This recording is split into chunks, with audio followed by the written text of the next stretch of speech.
राम्रा कुराहरू सिक्नु पर्दछ, राम्रा कुराहरू ग्रहण गर्नु पर्दछ। राम्रा कुरा ग्रहण गर्दाखेरि हाम्रो खुबी र क्षमता अझ बढ्छ, हाम्रो प्रभावकारिता अझ वृद्धि हुन्छ।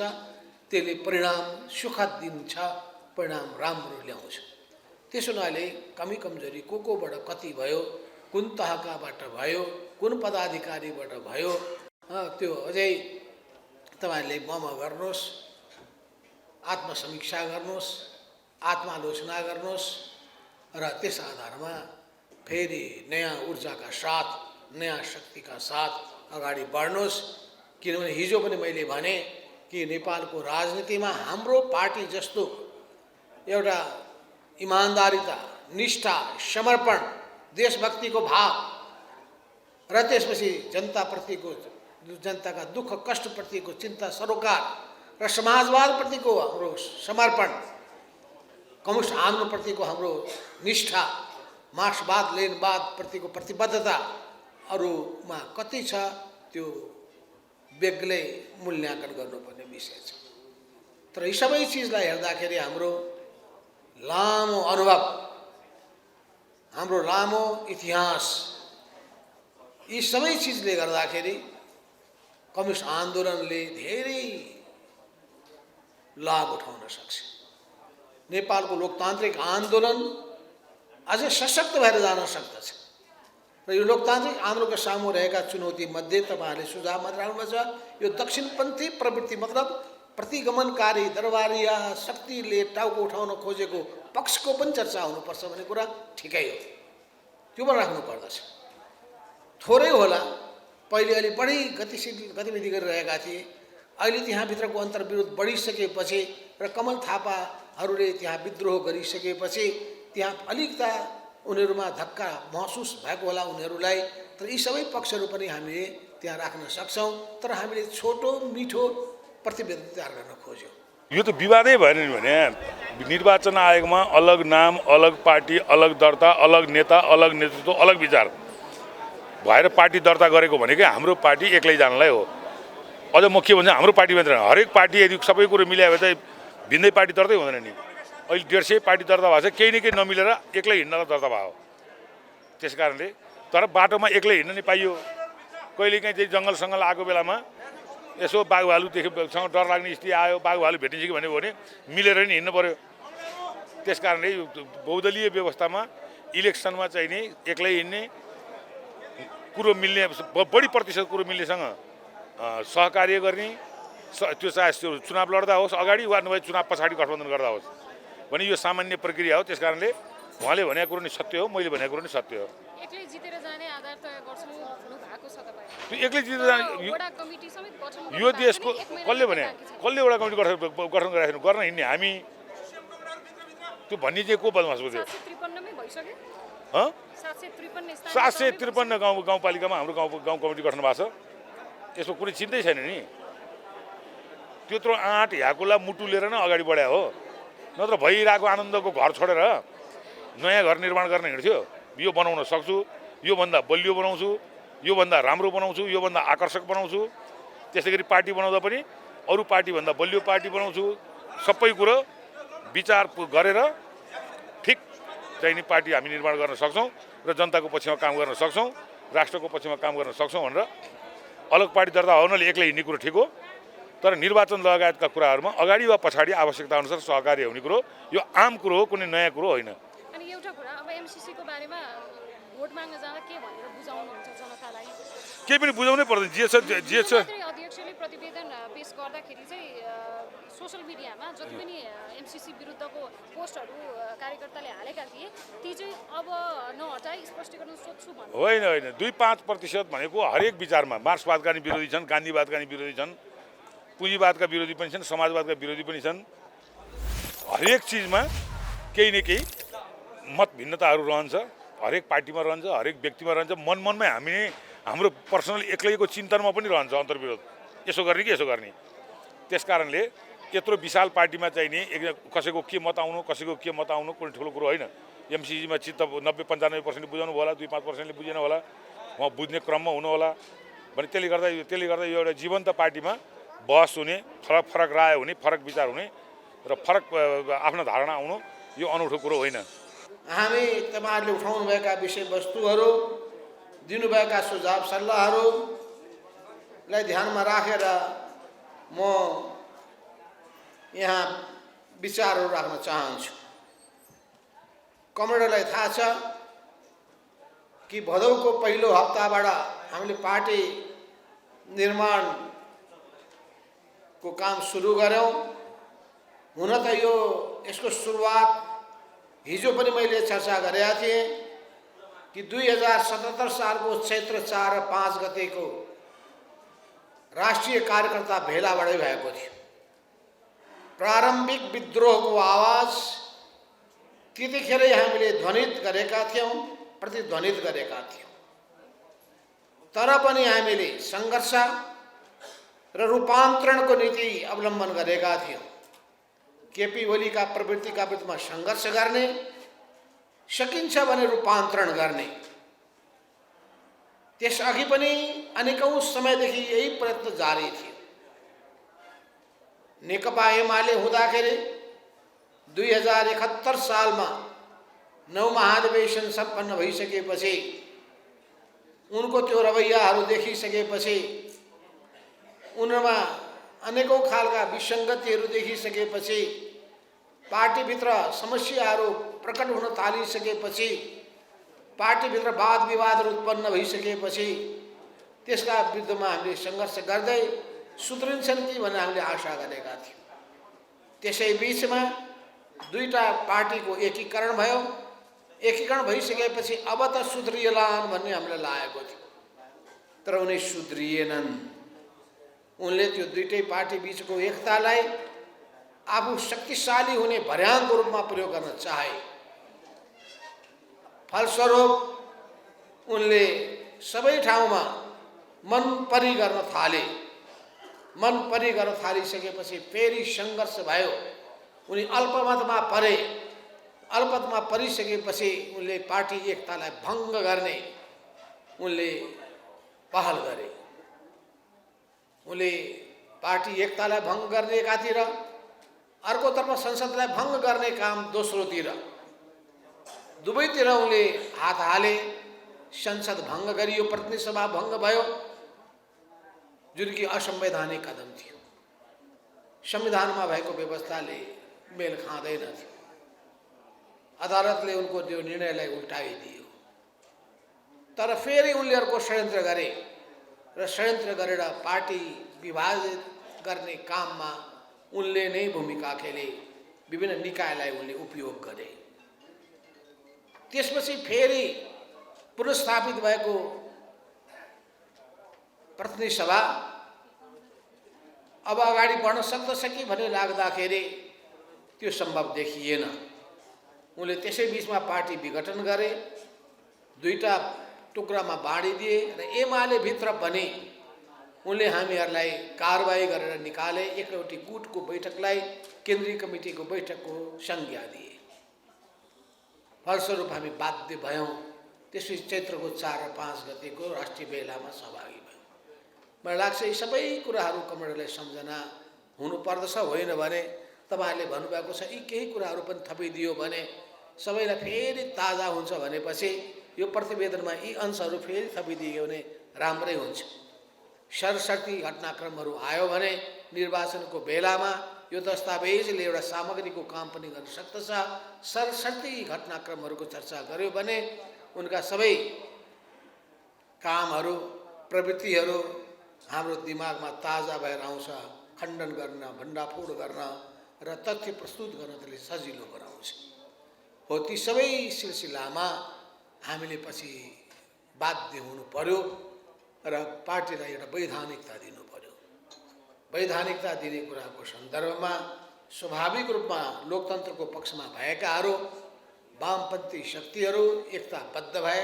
एकताबद्ध भइसकेपछि प्रतिगमनकारी शक्तिहरूलाई विरुद्धमा जुझ्ने काम भयो र त्यो प्रतिगमनकारी प्रवृत्तिको अगुवाई केपी ओली र उनको गुटको, उनको नेतृत्वको नेकपा एमाले गर्यो।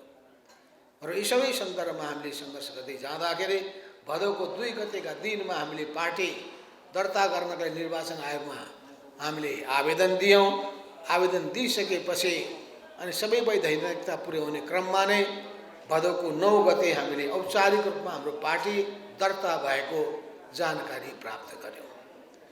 त्यसपछि हाम्रो पार्टीको केन्द्रीय कमिटीको पहिलो बैठक 2078 सालको असोज 5 र 6 गते, दोस्रो बैठक कार्तिकको 27-28 गते र तेस्रो बैठक आज फागुन 25 र 26 गते बसिरहेको छ। यसै बीचमा हामीले पार्टीको स्थायी कमिटीको 11वटा बैठक बस्यो र पार्टी सचिवालयको 18वटा बैठक बसेका छौँ। यो 6.5 महिनाको अवधिभित्र हामीले स्थायी कमिटीको 11वटा बैठक गरेका छौँ र सचिवालयको 18वटा बैठक हामीले सम्पन्न गरेका छौँ। तर हामीले पोलिट ब्युरोको पहिलो बैठक अहिले मात्रै गर्न सक्यौँ। आगामी दिनमा पोलिट ब्युरोको बैठकलाई पनि हामीले आवश्यक समय दिएर छलफलको निम्ति त्यसलाई पनि त्यो फोरमलाई पनि त्यो संस्थालाई पनि हामीले परिचालित गर्ने कुरामा ध्यान दिनेछौँ। कमरेडहरू र यी सबै कुराहरूको सबै विषयलाई ध्यानमा राख्दाखेरि हामी सङ्गठनात्मक कुरालाई, कमिटी प्रणालीलाई कति महत्त्व दिन्छौँ। किन हामीलाई तपाईँहरूको पनि बारेमा जानकारी चाहियो। तपाईँहरूले यस बीचमा आफ्नो प्रदेश कमिटीको कतिवटा बैठक बस्नुभयो, प्रदेश कमिटीको सचिवालयको कतिचोटि बैठक बस्नुभयो, त्यसै गरी जिल्ला कमिटीको बैठक कतिचोटि बस्नुभयो बस्यो र जिल्ला कमिटीको सचिवालयको बैठक कतिचोटि बस्यो, सहभागिता कस्तो रह्यो, छलफल कस्तो भयो, विषयवस्तुमा विचारहरू कस्ता कस्ता प्रस्तुत भए र कति आफ्नो ठाउँको योजना निर्माण गर्ने काममा तपाईँहरूले पहल गर्नुभयो, आफ्ना कार्ययोजनाहरू कसरी अगाडि सार्नुभयो। अब तपाईँले सर्कुलर जारी गर्नुभएको छ। अहिलेसम्म हामीले 4वटा पानी जारी गरेका छौँ। प्रदेशले पनि प्रदेशको यस्तै सर्कुलर जारी गरेको छ कि छैन, जिल्लाले पनि आफ्नो जिल्लाको सर्कुलर जारी गरेको छ कि छैन। केही प्रदेशले जारी गरेको हामीलाई थाहा छ, केही जिल्लाले अग्रसरता लिएको पनि थाहा छ। तर सबै प्रदेशहरूमा, ती सबै जिल्लाहरूमा त्यही अनुसार आफ्नो शक्ति परिचालित गर्नका लागि कतिको काम भएको छ। केन्द्रीय सर्कुलरको अध्ययन गर्नको लागि तपाईँले विषय सूची राख्नु भएको छ कि छैन, विषय सूची राखेर त्यसको पाठन, त्यसको वाचन भएको छ कि छैन, त्यसमा विचार मन्थन भएको छ कि छैन। यी सबै हाम्रो निम्ति चासोको विषय पनि हो। तपाईँहरूले आफ्नो जिम्मेवारी कतिको पुरा गर्नुभएको छ, कार्यक्षेत्रमा कति जानुभएको छ। प्रत्येक प्रदेश प्रमुखहरूले प्रत्येक प्रदेशमा एक रात पनि, प्रदेशको प्रत्येक जिल्लामा एक रात पनि बिताउनु भएको छ छैन। अनि जिल्लाका प्रमुखले, जिल्लाका इन्चार्जले प्रत्येक निर्वाचन क्षेत्रमा एक रात पनि बिताउनु भएको छ कि छैन। आवश्यक हुन्छ जनताको माझमा बस्नुपर्छ, कार्यकर्ताको बिचमा बस्नुपर्छ। बसिसकेपछि भौतिक उपस्थिति भएपछि त्यसले एउटा बेग्लै किसिमको भावना पैदा गर्छ।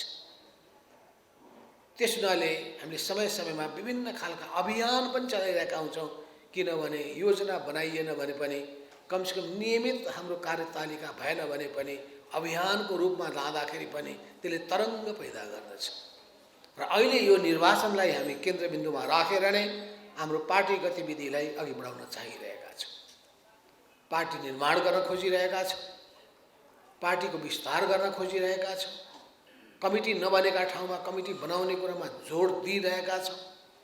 कमिटी निर्माण गर्ने कुराको सन्दर्भमा हामी पुरै तथ्य हेरिकन 7वटा प्रदेश, 9वटा हाम्रो प्रादेशिक संरचना अनि त्यसको मार्फतमा रहेका 77+ अरू थप जिल्लाहरू कतिवटा छन्, 83वटा जिल्ला तहका कमिटीहरूको गठन स्वदेश विदेशमा गरेर अनि त्यसपछि जम्मै 753वटा पालिकाहरू अनि त्यो पालिकाको मार्फतमा रहेका 6743 वडा, ती सबै ठाउँमा कमिटी निर्माण गर्ने काममा तपाईँहरू कतिको लाग्नु भएको छ। लाग्नु भएको छैन भने, जुट्नु भएको छैन भने त्यो कमजोरी हो। तर एउटा कुरा तपाईँहरूले प्रतिवेदनको अध्ययन गर्ने क्रममा राख्नु भएको छ, कमरेड गरेको कामको पनि प्रशंसा हुनु पर्यो। यसबीचमा कोभिड-19ले पनि हाम्रा हातखुट्टाहरू बाँधिदिए।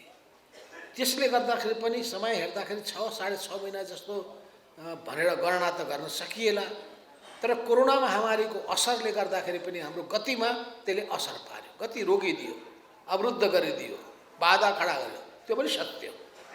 जुन गतिका साथ सारा देशमा हाम्रो पार्टी शक्ति परिचालित भइरहेको थियो त्यो कोरोना महामारीले रोक्यो र हामीले तपाईँलाई सर्कुलर पनि जारी गर्नु पर्यो र भन्नु पर्यो कि अब ठुल्ठुला भेलाहरू आयोजना गर्ने काम तपाईँहरू नगर्नुहोस्, रोक्नुहोस् भनेर हामीले पनि भनेका छौँ।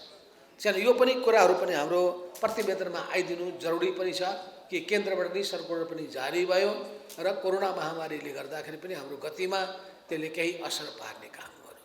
तर यी सबैका बावजुद पनि कतिपय जिल्लाले कतिपय प्रदेशले राम्रो ढङ्गले शक्तिको परिचालन गरेको छ, तर कतिपय प्रदेशले र जिल्लाले गरेको छैन। तर मैले यसो कुरा सुन्दाखेरि कमजोरी भयो भने भन्ने एउटा पनि मान्छे मैले फेला पारेको छैन। हो कमरेड हाम्रो कमजोरी भएको छ, कमजोरी भयो भनेर यो कानले, यो दाहिने कानले, देब्रे कानले सुन्नै पाएको छैन। गजब गऱ्यौँ भन्ने बाहेक अरू केही पनि छैन। यही प्रवृत्ति चाहिँ नै हामी हटाउन चाहन्छौँ। यो प्रवृत्तिबाट मुक्ति हामी चाहन्छौँ। कमजोरी हुन सक्छन्, कुनै ठुलो कुरो होइन। त्यसो हुनाले हामीले अरूका राम्रा कुराहरू सिक्नु पर्दछ, राम्रा कुराहरू ग्रहण गर्नु पर्दछ। राम्रा कुरा ग्रहण गर्दाखेरि हाम्रो खुबी र क्षमता अझ बढ्छ, हाम्रो प्रभावकारिता अझ वृद्धि हुन्छ। त्यसले परिणाम सुखद दिन्छ, परिणाम राम्रो ल्याउँछ। त्यसो हुनाले कमजोरी कोबाट कति भयो, कुन तहकाबाट भयो, कुन पदाधिकारीबाट भयो, त्यो अझै तपाईँहरूले मम गर्नुहोस्, आत्मसमीक्षा गर्नुहोस्, आत्मालोचना गर्नुहोस् र त्यस आधारमा फेरि नयाँ ऊर्जाका साथ, नयाँ शक्तिका साथ अगाडि बढ्नुहोस्। किनभने हिजो पनि मैले भने कि नेपालको राजनीतिमा हाम्रो पार्टी जस्तो एउटा इमान्दारिता, निष्ठा, समर्पण, देशभक्तिको भाव र त्यसपछि जनताप्रतिको, जनताका दुःख कष्टप्रतिको चिन्ता सरोकार र समाजवादप्रतिको हाम्रो समर्पण, कम्युनिस्ट आन्दोलनप्रतिको हाम्रो निष्ठा, मार्क्सवाद लेनिनवादप्रतिको प्रतिबद्धता अरूमा कति छ त्यो बेग्लै मूल्याङ्कन गर्नुपर्ने विषय छ। तर यी सबै चिजलाई हेर्दाखेरि हाम्रो लामो अनुभव, हाम्रो लामो इतिहास, यी सबै चिजले गर्दाखेरि कम्युनिस्ट आन्दोलनले धेरै लाभ उठाउन सक्छ।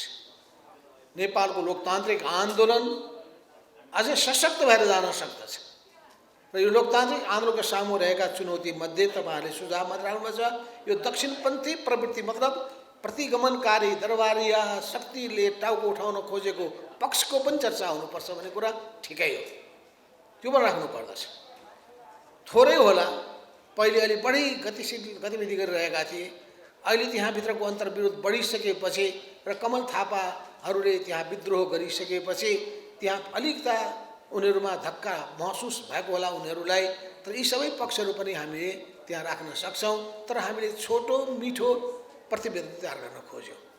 किन भन्दाखेरि अहिले हाम्रो फोकस जोसँग हाम्रो बढी लडाइँ छ त्यहाँ केन्द्रित गर्न हामीले खोजिरहेका छौँ।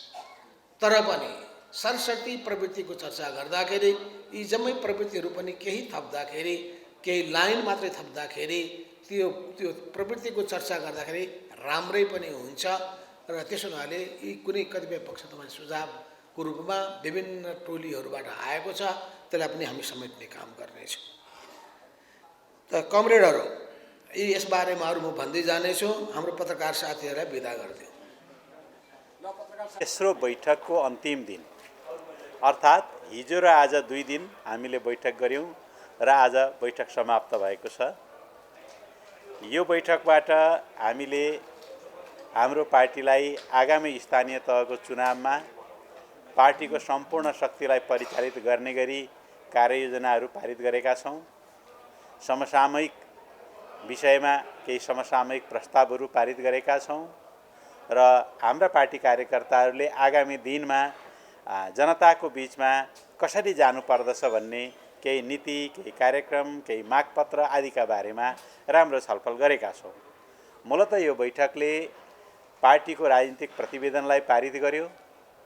एमसीसीका बारेमा आजभन्दा अगाडि भएका संवाद, विवाद, दबाव यी सबै कुरालाई पार्टीको सम्पत्तिको रूपमा अंगीकार गर्यो र पार्टी केन्द्रीय कमिटीको बैठकले सहित त्यसलाई अनुमोदन गर्यो र यो निर्णयलाई लिएर हामी अगाडि जाने टुङ्गोमा हामी पुग्यौँ। पार्टीभित्र रहेका फरक दृष्टिकोणहरू जुन एमसीसीको पक्षमा थिए, विपक्षमा ती सबैलाई विपक्षमा रहेका एमसीसीका विपक्षमा रहेका धारणाहरूलाई पनि पार्टीको विचार बौद्धिक सम्पत्तिको रूपमा राख्ने र आवश्यकता परे बेलामा त्यसमा फेरि छलफल गर्ने, अहिले पार्टी केन्द्रीय कमिटीले गरेको निर्णयलाई सर्वोपरि निर्णय मान्दै स्वीकार गर्दै अगाडि बढ्ने हाम्रो पार्टीले निर्णय गरेको छ। म यसको प्रेस विज्ञप्ति यहाँहरूलाई म सुनाउँछु र यो प्रेस विज्ञप्ति म तपाईहरुको हातमा पनि दिनेछु, सबै मिडियालाई पठाइनेछ। यही 78 पुस 25 गते प्रारम्भ भएको नेपाल कम्युनिस्ट पार्टी एकीकृत समाजवादी केन्द्रीय कमिटीको तेस्रो पूर्ण बैठक आज सम्पन्न भएको छ। बैठकमा पार्टीका अध्यक्ष कमरेड माधव कुमार नेपालले प्रस्तुत गर्नुभएको राजनीतिक प्रतिवेदन र मोर्चा संगठन सञ्चालन निर्देशिका तथा सम्पर्क मञ्च सञ्चालन निर्देशिकामा छलफल गर्न केन्द्रीय कमिटीका सदस्यहरूलाई 9 समूहमा विभाजित गरिएको थियो। प्रत्येक समूहद्वारा निर्धारित समयभित्र उपयुक्त सबै विषयमा छलफल गरी एकजना प्रस्तुता मार्फत समूह छलफलका निष्कर्षहरू पूर्ण बैठकमा प्रस्तुत गरिएको थियो।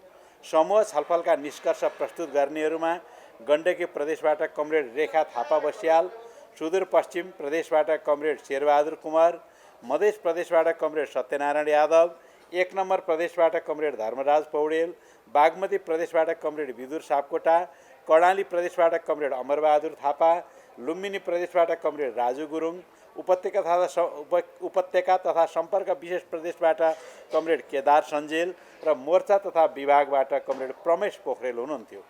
समूह छलफलका निष्कर्ष प्रस्तुत भइसकेपछि कमरेड अध्यक्षले छलफलमा उठेका विषय प्रष्ट पार्नु भएको थियो र बैठकले सुझावसहित प्रतिवेदन पारित गरेको छ।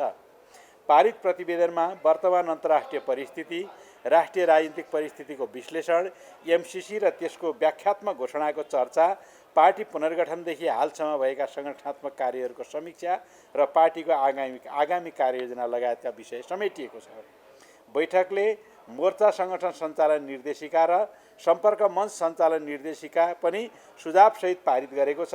साथै 15 बुँदे समसामयिक प्रस्तावहरू पारित गरेको छ। यसैगरी बैठकले केन्द्रीय कमिटीको दोस्रो पूर्ण बैठक पश्चात स्थायी कमिटी र केन्द्रीय सचिवालयमा गरिएका राजनीतिक एवं साङ्गठिक निर्णयहरू अनुमोदन गरेको छ। डाक्टर बेदुराम भुषाल महासचिव, उहाँको नामबाट हामीले प्रेस विज्ञप्ति जारी गरेका छौँ। अब म यसबीचमा यो समसामयिक प्रस्तावहरू 15 बुँदे प्रस्ताव अघि मैले चर्चा गरेँ। यो प्रस्ताव म सबै पढ्नु जरुरी छ जस्तो लाग्छ। सबै अलग अलग बुँदा छन्, छोटोमा भन्न गाह्रो छ, के गरौँ? ल, नेपाल कम्युनिस्ट पार्टी एकीकृत समाजवादी केन्द्रीय कमिटीको तेस्रो बैठकमा प्रस्तुत समसामयिक प्रस्तावहरू। 1. पश्चिमी शक्ति राष्ट्रहरूको रणनीतिक उद्देश्य र प्रभुत्ववादी नीति तथा रुसको आफ्नो सुरक्षा संवेदनशीलताका कारणले युक्रेनमाथि रुसले सशस्त्र आक्रमण गरेको छ। यही बेला अमेरिकाले सोमालियामाथि एयर स्ट्राइक गरेको छ, साउदी अरबले यमनमाथि बम खसालेको छ र इजरायलले प्यालेस्टाइनको गाजा क्षेत्रमा र सिरियामा हमला गरेको छ। यी आक्रमणहरूबाट विश्व शान्तिमा गम्भीर असर परेको छ। आक्रमणमा परेका ठाउँबाट 10औं लाख मानिसहरू आफ्नो थातथलोबाट विस्थापित भएका छन्। युद्धको प्रकोपले श्रमजीवी वर्गको जीवन अझ कष्टकर बनेको छ। यो बैठक विश्वलाई अशान्त, अमानवीय र युद्धग्रस्त बनाउने दुष्कार्यप्रति खेद प्रकट गर्दछ। आक्रमणमा परेकाहरूप्रति सहानुभूति प्रकट गर्दछ। 2. पटकको पेट्रोलियम पदार्थमा भएको मूल्य वृद्धिले सर्वसाधारण जनताको दैनिक जीवन कष्टकर बनिरहेको छ। यो मूल्य वृद्धि लगायतका दैनिक उपभोग्य वस्तुका मूल्य आकाशिएको छ। यो बैठक नेपाल सरकारसँग दैनिक उपभोग्य वस्तुको मूल्य वृद्धिलाई नियन्त्रण गर्न जोडदार माग गर्दछ। 3. आर्थिक सूचकहरूले नेपालको अर्थतन्त्र समस्याग्रस्त देखाएको छ। चालु आर्थिक वर्षको पहिलो 6 महिनामा आयात रु 979 अर्ब र निर्यात रु 118 अर्बको मात्रा देखिएको छ। विदेशी मुद्राको सञ्चिति घट्दै गएको छ। सरकारको पुँजीगत खर्च लक्ष्यभन्दा धेरै न्यून छ। महँगीले जनता आक्रान्त छन्। आयातमुखी र उपभोक्तावादी प्रवृत्तिले आर्थिक सामाजिक जीवन कष्टप्रद बन्दै गएको छ। राष्ट्रिय महत्त्वको योजना लगायतका अधिकांश आयोजनाहरू समयमा सम्पन्न हुन सकिरहेका छैनन्। निजी क्षेत्रको लगानी पनि वृद्धि हुन सकेको छैन। त्यसमाथि कोभिड-19ले उद्योग र व्यवसाय रोजगारीको क्षेत्रमा गम्भीर समस्याहरू थपेको छ। आर्थिक असमानता, गरिबी र बेरोजगारी व्याप्त छ। अर्थतन्त्रमा दलाल र नोकरशाही पुँजीवाद हावी रहेको छ। मुलुकको यस अवस्थाप्रति संवेदनशील हुँदै यो बैठक सरकारलाई आमूल आर्थिक सुधार र विकास सम्बन्धी ठोस कार्यक्रम र नीति तर्जमा गर्न आह्वान गर्दछ। 4. राज्यका सबै अङ्गमा भ्रष्टाचार, कमिसन तन्त्र र बिचौलियाको दबाव मौलाएको अवस्थामा सरकारद्वारा भ्रष्टाचार र कमिसनखोरका विरुद्धमा गरिएका केही कारबाहीले सकारात्मक तरङ्ग उत्पन्न गरेको छ। तसर्थ यो बैठक जनचाहना अनुरूप राज्यका सबै अङ्ग र तहहरूमा भ्रष्टाचारको छानबिन गर्न र भ्रष्टाचारीहरूमाथि कारबाही गर्नका लागि एउटा शक्तिशाली छानबिन कमिटी गठन गर्न सरकार समक्ष माग गर्दछ। 5. स्थानीय तहको निर्वाचन घोषणा भएको छ। नजिकिँदै गएको निर्वाचनले लोकतन्त्र र संविधानको प्रवर्धन गर्नका साथै स्थानीय तहमा जनताको माग र आकाङ्क्षालाई पनि सम्बोधन गर्न सहयोग पुर्याएको छ। समाजवादको कार्यदिशा अँगालेको हाम्रो पार्टीले स्थानीय तहको आसन्न निर्वाचनलाई अत्यन्त ठुलो महत्त्व दिएको छ र सम्पूर्ण शक्ति एकताबद्ध बनाई परिचालित गर्ने निर्णय गरेको छ। यस सन्दर्भमा यो बैठक आगामी स्थानीय निर्वाचनमा आफ्नो शक्तिलाई सङ्गठित र मजबुत बनाउँदै गठबन्धनमा रहेका सबै दलहरूसँग सहकार्य गरी लोकतन्त्र र संविधानको रक्षा गर्दै स्थानीय निर्वाचनमा गठबन्धनका उम्मेदवारहरूलाई अत्याधिक स्थानमा निर्वाचित गराउन र स्थानीय सरकारलाई भ्रष्टाचार मुक्त र जनमुखी ढङ्गले परिचालन गर्न प्रतिबद्धता जाहेर गर्दछ। 6. मलको अभावमा वर्षेनी किसानहरूले अत्याधिक समस्या बेहोर्नु परेको जगजाहेर छ। अत मलको अभाव हुन नदिन समयमै सुलभ उपलब्धता र आपूर्तिको व्यवस्था मिलाउन सरकारको यो बैठक ध्यानाकर्षण गराउँछ। साथै मलखाद कारखाना स्थापनाको लागि पहल गर्न यो बैठक माग गर्दछ। 7. नेपालको संविधान 2072 को भाग 4 मा राज्यको निर्देशित सिद्धान्त, नीति तथा दायित्वको बारेमा उल्लेख गरिएको छ। सोही खण्डको धारा 50 उपधारा 3 मा अर्थतन्त्रलाई आत्मनिर्भर र स्वतन्त्र र उन्नतशील बनाउँदै राष्ट्रिय अर्थतन्त्रलाई समाजवाद उन्मुख बनाउने उद्देश्य राखिएको छ। समाजवादको कार्यदिशा अँगालेको हाम्रो पार्टीको केन्द्रीय कमिटीको यो बैठक नेपालको संविधानले सुनिश्चित गरेको उक्त उद्देश्य प्राप्त गर्ने प्रतिबद्धता जाहेर गर्दछ र नेपाल सरकारलाई संविधानको उद्देश्य अनुरूप विस्तृत कार्ययोजना र नीति तर्जुमा गर्न अनुरोध गर्दछ। 8. लामो समयदेखि विद्यमान रहेको सुकुम्बासी समस्या समाधान गर्नका लागि पुनर्गठन गरिएको भूमि समस्या समाधान आयोगले यथाशीघ्र सही सुकुम्बासी पहिचान गरी प्रभावकारी ढङ्गले दीर्घकालीन समाधानको पहल गर्न यो बैठक आह्वान गर्दछ। 9. पञ्चायत कालमा राजनीतिक पूर्वाग्रहको कारण निष्कासनमा परेका शिक्षकहरूको पुनर्बहालीका लागि 54 वैशाख 20 मा श्री वेदनिधि निरालाको संयोजकतामा गठित कार्यदलको प्रतिवेदन अनुसार निष्कासित शिक्षकहरूको पुनर्बहालीका लागि यो बैठक नेपाल सरकार समक्ष माग गर्दछ। 10. वास्तविक नेपाली नागरिकलाई नागरिकता प्रदान गर्ने, सङ्घीयतालाई प्रशासनिक रूपमा व्यवस्थापन गर्ने, निजामती सेवालाई व्यवस्थित गर्ने तथा तीनवटै तहका सरकार बीचको काम र भूमिकालाई व्यवस्थित गर्ने ऐन कानुनहरू यथाशीघ्र निर्माण गर्न यो बैठक सरकारको ध्यानाकर्षण गराउँदछ। 11. हाम्रो पार्टीले उठाउँदै आएको नेपालको राष्ट्रिय हित, संविधानको सर्वोच्चता, सार्वभौमिकता, समाजवादको सङ्कल्प र असंलग्न परराष्ट्र नीतिमा आघात पुर्याउन सक्ने प्रावधानलाई व्याख्यात्मक घोषणामा समावेश गरेर नेपाल र एमसिसी बीच भएको सम्झौता कम्प्याक्ट प्रतिनिधि सभाबाट अनुमोदन गरेको छ। सम्झौताको अङ्गको रूपमा रहेको उक्त व्याख्यात्मक घोषणालाई सम्झौताको दुवै पक्षले स्वीकार गर्छ भन्ने कुरामा यो बैठक विश्वास व्यक्त गर्दछ। साथै संसदबाट अनुमोदित उक्त व्याख्यात्मक घोषणालाई सम्झौताको अर्को पक्ष एमसिसी समक्ष कूटनीतिक प्रक्रिया अनुरूप दस्तावेज पठाई सहमति प्राप्त गर्न नेपाल सरकारसँग समक्ष माग गर्दछ। 12 दक्षिणपन्थी विसर्जनवाद विरुद्ध विद्रोह गर्दै सङ्गठनको प्रक्रियामा जुटेको हाम्रो पार्टीमा समाहित हुनुभएका सम्पूर्ण नेता तथा कार्यकर्तालाई यो बैठक स्वागत एवं बधाई ज्ञापन गर्दछ। साथै सही राजनीतिक कार्यदिशा अँगालेका सम्पूर्ण कम्युनिस्ट पार्टीका नेता तथा कार्यकर्तालाई सिद्धान्तनिष्ठ एकत्रित कम्युनिस्ट आन्दोलनको विकास गर्नका लागि एकताबद्ध हुन यो बैठक आह्वान गर्दछ। 13 सरकार सञ्चालनको सम्बन्धमा गठबन्धनको तर्फबाट तयार पारिएको न्यूनतम साझा कार्यक्रमलाई सरकारले पूर्ण रूपमा कार्यान्वयन गर्नका लागि यो बैठक जोडदार माग गर्दछ। 14 महाकाली नदीको प्राकृतिक बहावलाई परिवर्तन गरी दार्चुलाको सदरमुकाम समेतलाई क्षति पुग्ने गरी भारतीय पक्षले गरिरहेको निर्माण कार्यलाई तत्काल रोक्न यो बैठक माग गर्दछ र यस सन्दर्भमा प्रभावकारी कदम चाल्न सरकार समक्ष पनि यो बैठक अनुरोध गर्दछ। 15 सङ्खुवासभाबाट धरानतर्फ गइरहेको गाडी मादी नगरपालिकामा दुर्घटनाग्रस्त भई 15 जना यात्रुको दुःखद निधन भएको साथै 5 जना गम्भीर घाइते भएका छन्। यस दुर्घटनामा निधन भएका सम्पूर्ण यात्रुप्रति यो बैठक श्रद्धाञ्जली व्यक्त गर्दछ र शोक सन्तप्त परिवारमा संवेदना व्यक्त गर्दछ। साथै घाइतेहरूको शीघ्र स्वास्थ्य लाभको कामना गर्दछ। यसैगरी हाम्रा केही कम्युनिस्ट नेताहरूको देहान्त भएको छ। वरिष्ठ कम्युनिस्ट नेता कृष्णराज वर्मा, हाम्रा पार्टीका निर्वाचन आयोगका सदस्य दुमन थापा, हाम्रा पार्टीका केन्द्रीय सल्लाहकार लक्ष्मीदास मानन्दर, हाम्रा पार्टीका केन्द्रीय सल्लाहकार ईश्वरी प्रसाद धिताल, उहाँहरूलाई पनि यो बैठकले श्रद्धाञ्जली अर्पण गरेको छ। धन्यवाद।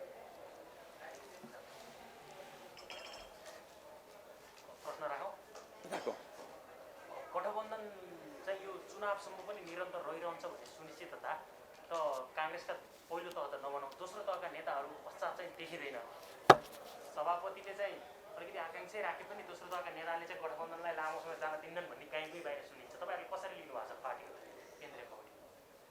यो लामो समयदेखि उहाँहरूको बिचमा विवाद हुँदैछ, हामीले देखिरहेका छौँ।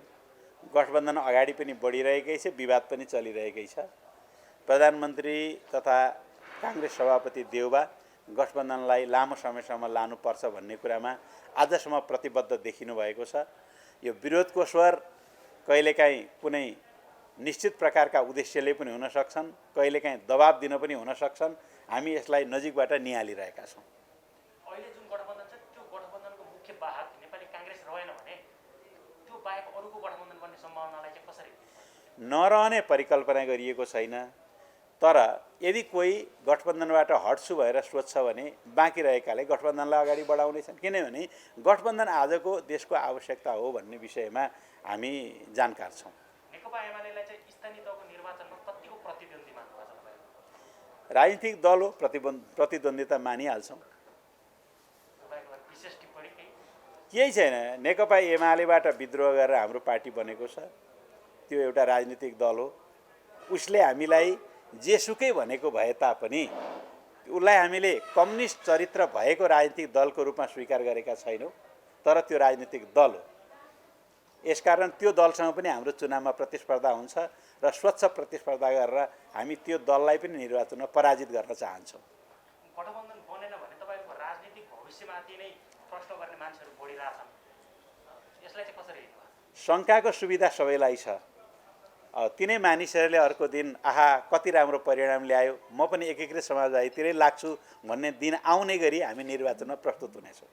तर तपाईँहरूसँग अहिले विद्यमान गाउँपालिकाको प्रमुख र उपप्रमुख त पार्टी फुट्दा धेरै थोरै मात्र देखिने तपाईँहरू आज जितेकाले नै भोलि जित्छन् भन्ने होइन नि। नयाँ उम्मेदवार आउन सक्छ, नयाँ प्रतिस्पर्धाको समय आउँछ, नयाँ एजेन्डा आउँछ, नयाँ वातावरणमा नयाँ उम्मेदवारहरू आउने हुन्। त्यसकारण सबै राजनीतिक दलका आजका उम्मेदवारहरू दोहोरिनेवाला छैनन्।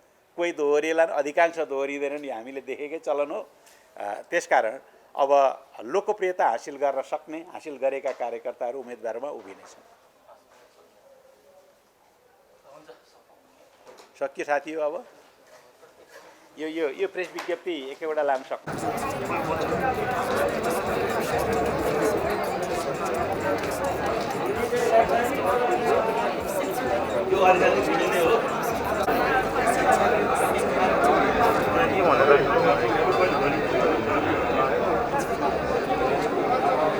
त्यही त सबैजना नृत्य कार्यक्रम हलबाट मरेको छैन ए ल हजुर ल भएन भन्नु हजुरले सोच्दा मिल्छ नि